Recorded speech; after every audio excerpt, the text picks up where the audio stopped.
Hi Thomas, this is Blue UK Jazz Dance. I like the questions you're asking. You're asking some important questions around racism. Racism is part of some of the issue-based work that I've done in the past. As you can see as a poster, I use racism affects us all. It does. Sometimes what happened, racism is viewed as a black thing, and I tell people it's not. It's an everybody thing, and it's important because it affects our lives. So let me get into the questions that you asked as a friend. And the first question you asked, when did I first experience racism? I experienced it in my all-white primary Catholic school.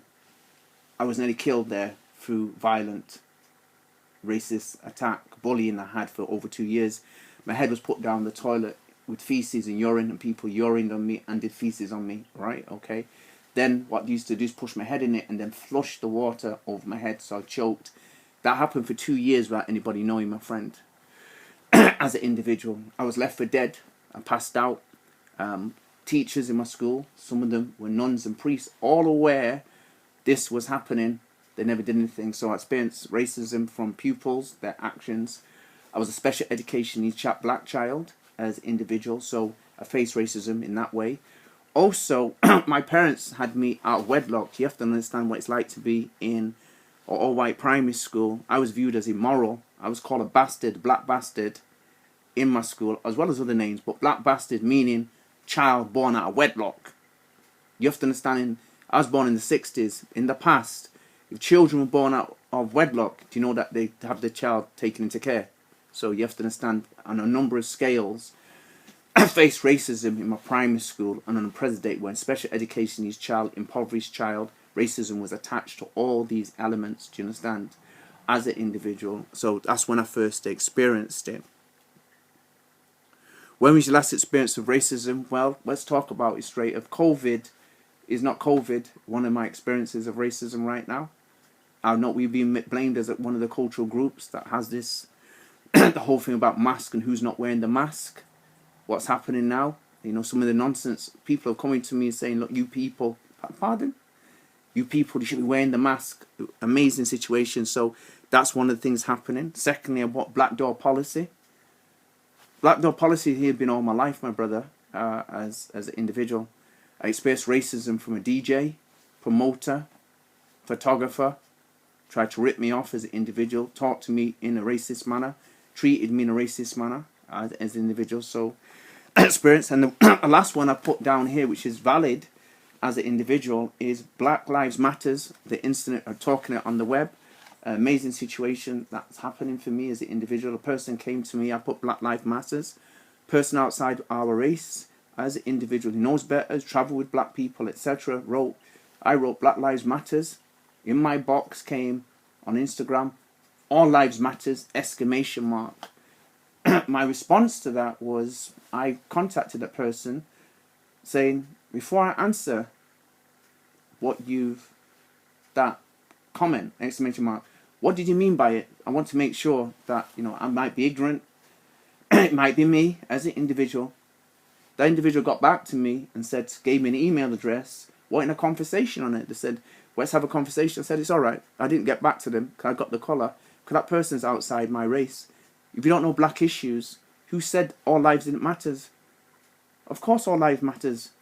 That should be taken for granted. We saw people getting killed directly on television. When have you seen that? You've never seen it. And you don't have the empathy to really recognize that. So the three things I taught: COVID, clubbing, black door policy. Black door policy has been here for a long time. We know we have DJs that are racist within the world that we live. The people that come to the club are racist also. And this is not everybody. Let's get this clear. And it's important. I said, I didn't say everybody, but it exists. And we experience it. And we've not had the conversation with it. So for me, to have this conversation with you is not to be secret, because we need debates on it. And it's important that people have an understanding of that. Then you wrote, how did you deal with those experiences in the past? Well, first of all, how I dealt with the experiences in the past. A lot of repressed trauma. How I dealt with the experiences.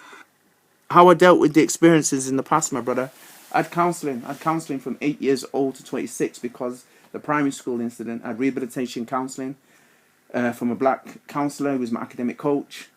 because I had nightmares. I've, as a person, faced racism from the police, and they've been killed by a bouncer, and they've been killed. Do you understand? Okay. As an individual, so people need to, fans, football fans running me down, Scottish fans, calling me racist, black names, etc. Nearly got killed. If I wasn't a sprinter, I'd be dead now. So, you know, as an individual, how I dealt with those experiences, counselling, writing, most importantly, dancing. Remember, we must remember, what did dance? Why do we dance? To escape. What was escaping? One of the elements was racism, stereotypes, prejudices, discriminations, double discriminations, double standards living in society, being free and oppressed, because people assume that we're free. Yes, we're free, but we oppress people. COVID tells you that.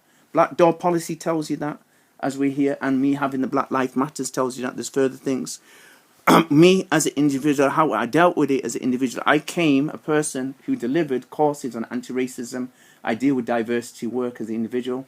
Right now, human resource management is what I look into, leading, managing, and developing people. And one of the key areas that in leadership, what is it? Around racism. And that's where I got this poster from. Yeah, racism, mental health awareness affects us all. That's where I got it from as an individual. And doing talks like this, getting included in debates. Yeah, was there mental, psychological impact? Yeah, I had a breakdown, my brethren, at primary school. Come on. Yeah, I was depressed. That's how my parents knew something was wrong. I was withdrawn. I wasn't the same person. They sent me to the Caribbean. That's the impact. What happened was so impactful. I got sent to the Caribbean. My sister, my brother and me went to there for school. Toughened up, came back to Britain to tackle the all-white primary school that we're in as an individual. Yeah. So yes, there has been a mental and psychological impact. I still have nightmares, my friend, from police attacks, bouncer attack, and they got killed. You have to understand the significance. It wasn't for my fitness, my body shape. I'd be dead right now as an individual. Has racism changed how you experience and look at life? Of course, I became more cautious, my brother. I went into self-defense. I became a person who decided to try to help people cope with the issues at university. All from 05 to 09 was a warden, my friend, head of student experience. A lot of people came into incidents. On Oxford, 1 in 5 is a student. Horrible situations what I saw there, especially overseas students, what they experience. It's horrible as an individual, and they needed people to talk about it. That's why I love what you did. It needs to have a debate here, because in universities they will not speak about it. They don't address it. It was me that freed them up. I said because they were experiencing it. People going through culture shock. Part of that culture shock, race is a big thing in universities as well as class. Racism is so in your face in Britain. You don't really you forget until you go to the parts of the world. A lot of international students who mix with different cultures were shocked when they came to Britain, and they started to drink, smoke, and take